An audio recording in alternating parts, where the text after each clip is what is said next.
السلام علیکم ورحمۃ اللہ وبرکاتہ۔ آج ہم بات کریں گے معاویہ بن سفیان کے حوالے سے اور رد کریں گے مفتی احمد یار خان نعیمی کا، جنہوں نے ایک کوشش کی کہ کسی طرح سے معاویہ بن سفیان کو اللہ کے رسول صلی اللہ علیہ وسلم کی زبان اطہر سے نکلی ہوئی بد دعا سے بچا لیا جائے۔ دنیا کے سامنے اس طرح کی بات رکھنے کی کوشش کی اپنے ہی زوم میں، کیونکہ یہ بڑے ماہر تھے باتوں کو الٹ پلٹ کے کرنے میں، اور یہ احمد رضا خان بریلوی کے جد امجد بھی سمجھے جاتے ہیں۔ تو انہوں نے کافی دھول جھونکنے کی کوشش کری آنکھوں میں لوگوں کی۔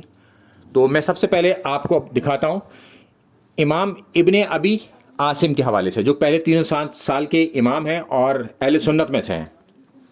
وہ لکھتے ہیں، یہ حدیث لائیں کہ معاویہ بن سفیان کے پیٹ پر چربی چڑھ گئی تھی اور ان کا پیٹ بڑا ہو گیا تھا۔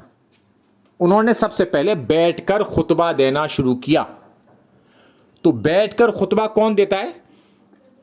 جس سے کھڑا نہ ہوا جائے، اور کھڑا نہ ہونے کی وجہ یہاں پر لکھی ہوئی ہے کہ ان کے اوپر چربی چڑھ گئی تھی اور ان کا پیٹ بڑا ہو گیا تھا۔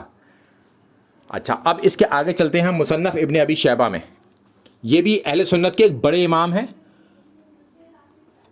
اور یہ لکھتے ہیں اپنی کتاب میں، حدیث لائیں کہ معاویہ بن سفیان نے سب سے پہلے بیٹھ کر خطبہ دیا۔ اور کیوں دیا؟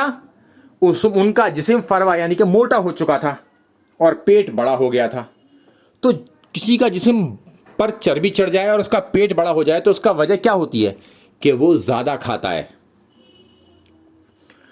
اب یہ بات اتنی کیوں کہی گئی ہے؟ کیونکہ اللہ کے رسول صلی اللہ علیہ وسلم نے صحیح مسلم کی حدیث ہے 6628 معاویہ بن سفیان کو بد دعا دی تھی اپنی زبان اطہر سے، جب انہیں بلوایا گیا اور وہ نہیں آئے، اور بار بار کہنے پر بھی 3 بار انہیں بلوایا گیا اور انہوں نے نہیں آئے اللہ کے رسول صلی اللہ علیہ وسلم کے پاس، تو اللہ کے رسول صلی اللہ علیہ وسلم نے انہیں بد دعا دی تھی کہ اس کا پیٹ کبھی نہ بھرے۔ تو پھر معاویہ بن سفیان کا پیٹ کبھی نہیں بھرتا تھا، اس لیے وہ بہت زیادہ موٹے تھے، ان کے اوپر چربی چڑھ چکی تھی اور وہ خطبہ بھی بیٹھ کر دیا کرتے تھے۔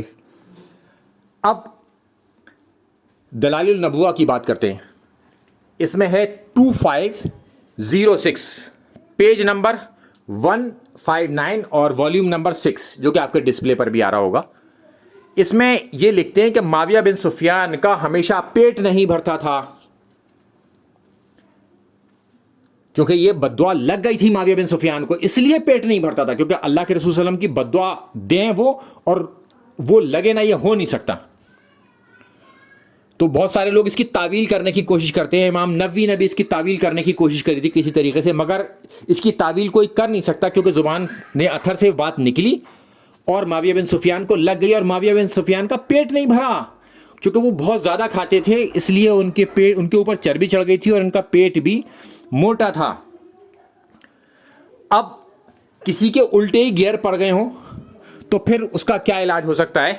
تو مفتی احمد یار خان نعیمی نے جال حق میں سورہ بقرہ آیت نمبر 23 کے کانٹیکسٹ میں یہ لکھ دیا، یعنی کہ الٹا گیئر دکھا رہا ہوں، ان کا الٹا گیئر کیا ہے کہ اللہ تعالیٰ نے غیر اللہ سے مانگنے کی اجازت دے دی، جبکہ آپ اس آیت کو دیکھیں گے سورہ بقرہ آیت نمبر 23 کو، تو اللہ تعالیٰ کفار اور مشرکین کو چیلنج کر رہا ہے کہ ایسی ایک صورت بنا کے دکھاؤ جو قرآن کے اندر موجود ہے۔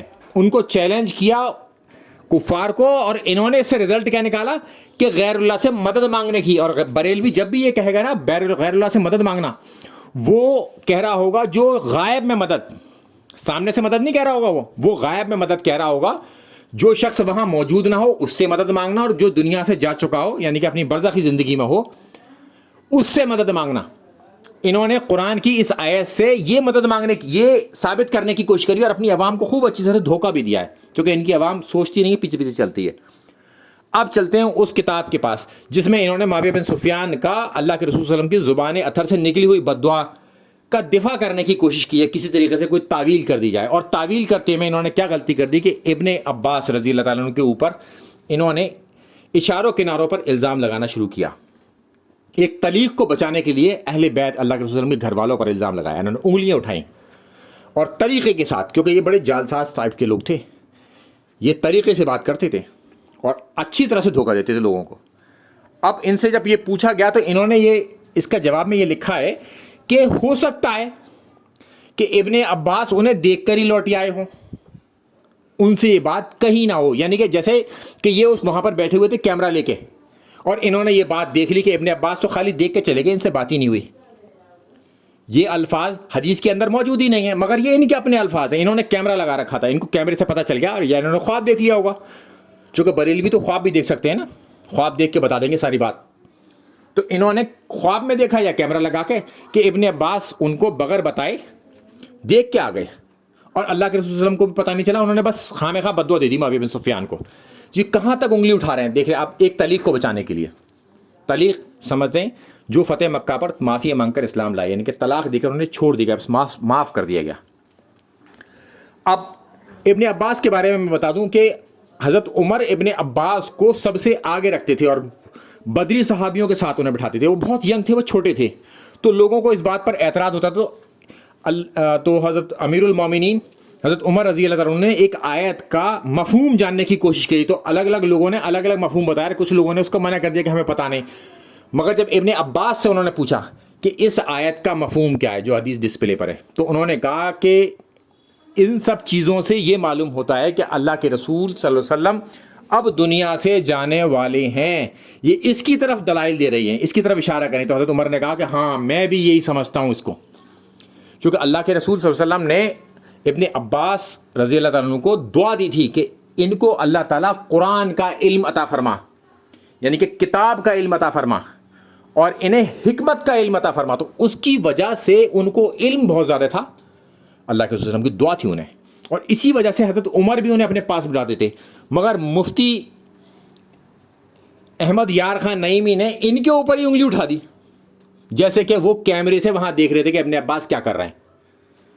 تو یہ اس طریقے سے انہوں نے چیزوں کو گھڑنے کی کوشش کری ایک طلیق کو بچانے کے لیے. اللہ کے رسول صلی اللہ علیہ وسلم کے گھر والوں پر یہ الزام لگانا شروع کیا، اور اللہ کے رسول صلی اللہ علیہ وسلم پر اشارے کنارہ پر انہوں نے بات کرنے کی کوشش کی. آپ اس دلیل سے آپ خود سمجھ جائیں گے کہ انہوں نے کیا کرنے کی کوشش کی ہے. جیسے کہ یہ کیمرہ لگائے وہاں بیٹھے ہوئے تھے، یہ دیکھ رہے تھے اس جگہ کو غیب میں، چونکہ یہ تو غیب میں پیچھے سے جا کے دیکھ بھی سکتے ہیں. یہ تو اس طرح کے عقیدے رکھتے ہیں کہ ان کے بزرگوں کو جو خواب آتا ہے وہ سچا ہوتا ہے. تو ہو سکتا ہے انہوں نے خواب دیکھ لیا ہو اور چڑھائی کس کے اوپر کر دی؟ ایسے صحابی کے اوپر جس کو اللہ کے رسول صلی اللہ علیہ وسلم نے دعا دی کہ اس کو کتاب یعنی کہ قرآن کا علم عطا فرما، جس کو قرآن کا علم، اس کے اوپر انہوں نے چڑھائی کرنے کی کوشش کری، اور اللہ کے رسول صلی اللہ علیہ وسلم نے بس خامہ خواہ ان کو بد دعا دے دی. ان کی کوئی غلطی نہیں تھی. انہوں نے یہ ثابت کرنے کی کوشش کری کیونکہ ان کے غیر تو پہلے سے ہی الٹے پڑے ہوئے ہیں. انہوں نے قرآن سے یہ ثابت کرنے کی کوشش کری سورہ بقرہ آیت نمبر 23 سے کہ اللہ تعالیٰ نے اجازت دے دی غیر اللہ سے مدد مانگنے کی. تو جس کے غیر الٹے پڑ چکے ہوں اس کا کوئی علاج نہیں کیا جا سکتا. السلام علیکم ورحمۃ اللہ وبرکاتہ.